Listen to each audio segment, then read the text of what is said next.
엄마 저렇게 병원에 계속 방치할 거야? 이 말이 좀 심하다. 방치라니.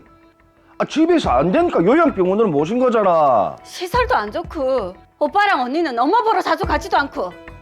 시설이 안 좋다니. 그럼 엄마 병원비랑 간병비 지급한 내역서 보여달라니까? 왜 안 보여주는데? 니네 못 믿나? 그래 이제 못 믿겠어. 엄마 돈으로 호의호식하면서 엄마는 말도 안 되는 곳에 방치해두고 내가 가만히 안 있을 거야.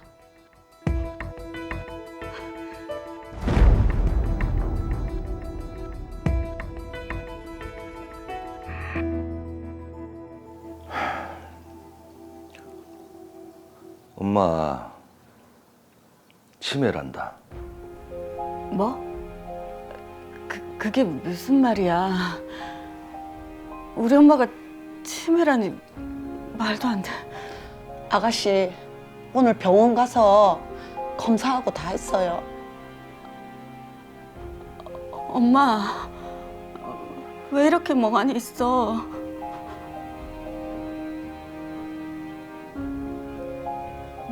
누구? 엄마! 나야 영희. 엄마 딸! 딸도 못 알아보면 어떡해? 엄마! 엄마 모시고 방으로 들어가 있어라. 알겠어요. 아유, 저런 상황이면 정말 마음이 아프죠. 네. 정말 안타깝습니다.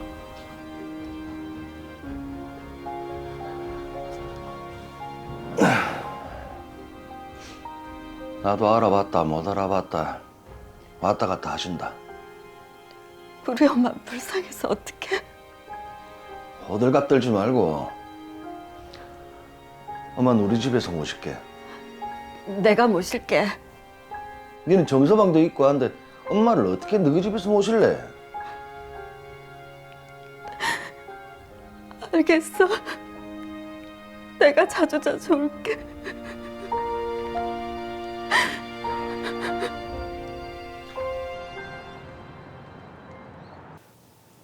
밥도 좀 전에 먹었잖아요. 배고프다. 밥 좀 더. 알겠어요, 알겠어. 밥 줄 테니까 들어가 계세요. 저렇게 화를 내면 안 되는데.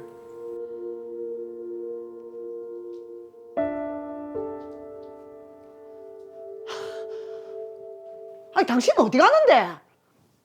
너 골프 모임이 있다 이가. 어머니 어떻게 할 건데? 점점 더 심해진다. 아가씨한테 보내든지. 에이, 우리가 누구 덕분에 이래 편하게 사는데 엄마 상가 근무로서 나오는 돈이 얼마고. 그래도. 그러니까 좀에만 참아라. 내 요양병원 알아보고 있다.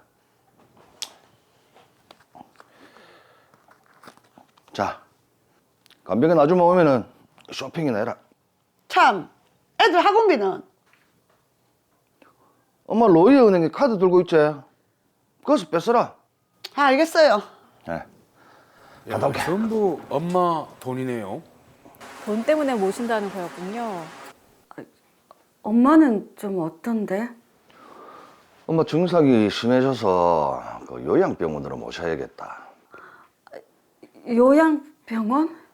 너무 걱정하지 마라. 요즘 요양병원 시설 좋은 데도 많더라. 내가 다 꼼꼼하게 알아보고 있다. 알겠어. 잘 알아봐.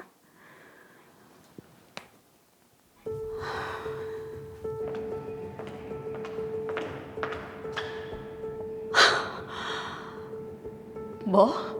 시설이 최고급이라고? 엄마 저렇게 병원에 방치해두고 지네들은 해외여행이 나가고? 하지만 오빠의 말과 달리 엄마는 시설이 좋지 않은 요양병원에서 혈압한 치료와 간병을 받고 있었습니다. 엄마 저렇게 병원에 계속 방치할 거야? 네 말이 좀 심하다. 방치라니. 집에서 안 되니까 요양병원으로 모신 거잖아.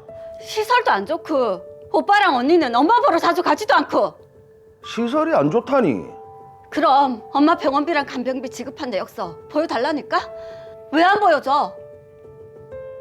니네 못 믿나? 그래, 이제 못 믿겠어. 엄마 돈으로 호의호식하면서 엄마는 말도 안 되는 곳에 방치해두고 내가 가만히 안 있을 거야. 가만 안 있으면 우짤낀데.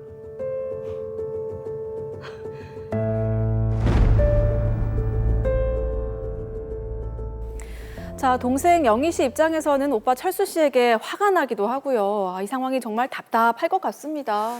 네, 이 김철수 씨가 어머니를 잘 모시고 있다면 떳떳하게 그 지출 내역을 공개할 수 있을 텐데 네. 공개하지 못한다는 게 아무래도 좀 뭔가 있는 것 같아요. 사건 정리부터 먼저 해보겠습니다. 김철수, 김영희 씨 남매의 어머니는 5년 전부터 치매를 앓고 있었습니다. 오빠 김철수 씨가 어머니를 모시고 있었는데요.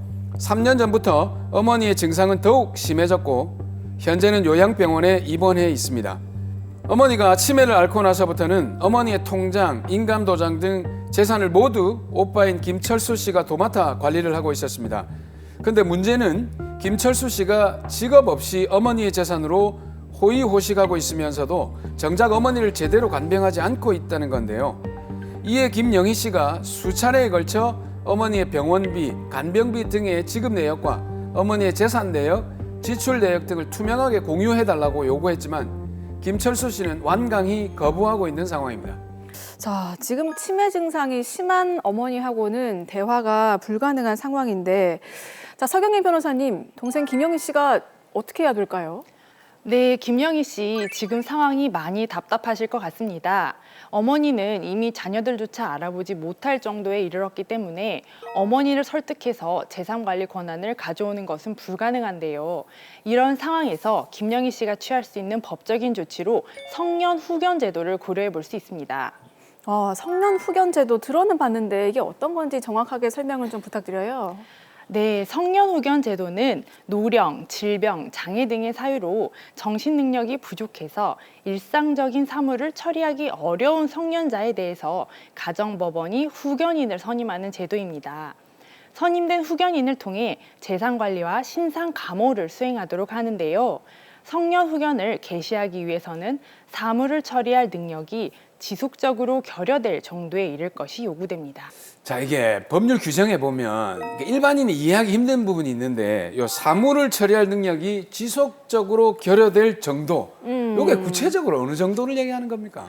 대표적으로 식물인간 상태를 예로 들 수 있고요. 네. 자신이나 가족의 이름 또는 주소를 기억하지 못할 정도로 일상적인 인지 능력이 떨어지는 경우도 이에 해당합니다. 네. 또 정신적인 제약으로 인해서 통상적인 사회활동이나 경제활동을 혼자서 전혀 할 수 없는 경우 등이 있습니다. 만일 사무 처리 능력이 아예 없지는 않지만 부족하여 제한된 조력이 필요한 경우에는 한정 후견을 할 수 있고 일시적으로 또는 특정 사무에 대한 후원만 필요한 경우에는 특정 후견을 하기도 합니다. 제가 뭐 비록 90년대긴 하지만 배울 때는 비슷하게 한정치산자, 금치산자 제도가 있었거든요. 네, 맞습니다. 그건 없어졌습니까? 예, 그 제도가 조금 더 보완돼서 지금의 제도로 바뀌었습니다. 많이 변하셨네요. 그러니까 제가 공부를 오래 안 했군요. 자, 그러면 드라마 사례에서 철수 씨, 영희 씨 남매의 어머니도 지금 치매 증상이 악화되면서 혼자서는 생활이 안 되시는 것 같은데 그렇다면 성년 후견 대상에 포함이 되겠네요? 그렇습니다. 김영희 씨 어머니는 노인성 치매 증상으로 인해 현재 자녀들조차 제대로 알아보지 못할 정도이고요. 향후 증세가 호전될 가능성도 희박하기 때문에 성년 후견 대상에 해당합니다. 자, 이 성년 후견 제도는 가족이면 누구나 신청할 수 있나요? 네, 성년 후견 개시 심판의 청구권자는 민법에서 본인, 배우자, 사촌인의 친족, 검사, 또는 지방자치단체의 장 등으로 정하고 있습니다. 네. 성년 후견 사건에서 성년 후견이 필요한 사람을 사건 본인이라고 지칭하는데요. 실무적으로는 드라마 사례와 같이 사건 본인을 기준으로 자녀들이 청구하는 경우가 가장 많고 배우자나 형제 자매가 청구하는 경우도 있습니다. 이게 이제 고령화 사회가 이제 빨리 진행이 되면서 요즘 이게 후견 제도에 대해서 굉장히 또 관심이 많은 것 같더라고요. 근데 예. 이게 결국 가족 간의 재산 다툼으로 가는 그런 경우가 많은 것 같은데 어떻습니까? 네, 그렇습니다. 성년 후견 사건은 표면적으로는 사건 본인의 신상 보호를 위한 후견이 필요하다는 이유로 청구하는 경우가 많은데요. 하지만 실질적으로는 사건 본인의 재산에 관한 다툼이 주된 원인인 경우가 대부분입니다. 사건 본인의 재산이 많으면 많을수록 사건 본인을 대신해서 누가 재산을 관리할 것인지가 나머지 가족들에게 중요해질 수밖에 없는 거죠. 자, 또 이 재산이 얽혀 있기 때문에 성년 후견을 신청을 했을 때 그 절차를 굉장히 좀 엄격하게 해야 될 것 같은데 이 절차가 어떻게 진행이 되나요? 네, 성년 후견을 신청하면 일반적으로 정신감정과 가사조사가 이루어집니다. 네. 성년 후견이 개시되면 후견인이 본인을 대신해 재산관리와 신상 감호를 수행하게 되기 때문에 본인의 자기결정권을 제한하는 측면이 있고 또 다른 가족들에 의해 악용될 소지도 있습니다. 그렇기 때문에 가정법원은 원칙적으로 사건 본인의 정신 상태에 관해서 의사의 감정을 받도록 하고 있습니다. 네. 다만 사건 본인의 정신 상태를 판단할 만한 다른 충분한 자료가 있다면 별도의 감정을 받지 않아도 될 수 있습니다. 다른 충분한 자료라는 거는 어떤 자료입니까? 네, 법원에 사건 본인의 진료 기록이나 진단서 등이 제출되어 있고 네. 해당 내용만으로도 사건 본인의 정신적 능력을 판단하기에 충분한 경우를 말합니다. 그러나 진료 기록이나 진단서 등이 제출된 경우에도 그 신빙성을 의심할 만한 사정이 있거나 사건 본인의 정확한 상태를 판단하기에 다소 부족한 경우에는 정신감정을 추가로 진행하고요. 네. 특히 사건 본인을 둘러싼 이해관계인들 사이에 다툼이 있는 경우에는 사건 본인의 정신적 재약 여부에 관해서도 다툼이 있을 가능성이 높기 때문에 진단서상에 비교적 명확해 보이는 경우라도 감정을 실시하는 경우가 많습니다. 근데 아까 말씀하실 때 이제 정신감정과 가사조사가 진행이 된다고 했는데 가사조사는 어떻게 진행이 되는 겁니까? 가사조사는 사건 본인의 정신 상태를 비롯해서 후견 개시가 필요한지 그리고 누구를 후견인으로 지정하는 것이 사건 본인을 위해 가장 적절한지 등을 판단하기 위한 기초 정보를 수집하기 위해서 이루어집니다. 실무에서는 사건 본인을 둘러싼 이해관계인들 사이에 다툼이 있는 경우와 사건 본인의 신상 보호에 심각한 문제가 있는 것으로 심리 과정에서 드러난 경우에는 필수적으로 가사조사를 실시하고 있습니다. 자, 그럼 그렇게 정신감정이랑 가사조사가 끝이 나면 후견인 선임이 되는 건가요? 법원에서 심리한 결과 사건 본인에게 성년 후견이 필요한 것으로 판단되면 사건 본인에 대한 성년 후견을 개시하면서 성년 후견인을 선임하게 됩니다. 후견인은 사건 본인의 복리를 위해 법원의 재량으로 결정하게 되는데요. 드라마 살해의 경우 오빠 김철수 씨가 기존의 어머니 재산을 관리하면서 어머니의 안위보다는 자신의 호의호식을 위해 제멋대로 사용해왔습니다. 네. 이러한 사실이 확인되면 법원은 김철수 씨가 아니라 다른 자녀인 김영희 씨를 후견인으로 선임할 가능성이 높습니다. 그리고 법원은 후견인을 선임하면서 동시에 후견 감독인도 별도로 선임할 수 있습니다. 네. 근데 이제 드라마 사건에서 소송이 되면 김영희 씨의 청구로 일단 심판이 시작될 거 아닙니까? 네. 그럼 오빠가 지금 호의호식하고 있다, 뭐 간병이 미진하다 이런 거는 김영희 씨가 이렇게 싸워서 입증하고 이렇게 해야 되는 겁니까?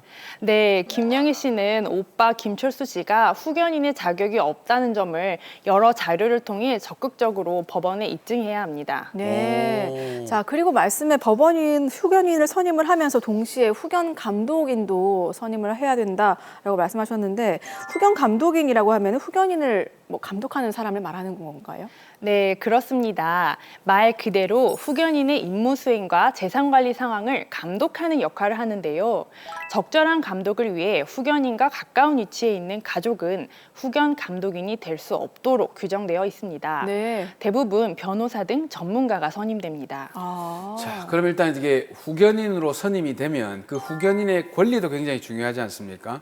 어떤 권리는 또 제한 범위가 있기 때문에 어떻습니까? 그 권리의 범위가. 네, 성년 후견인은 기본적으로 포괄적인 재산관리권과 법정 대리권을 가지는데요.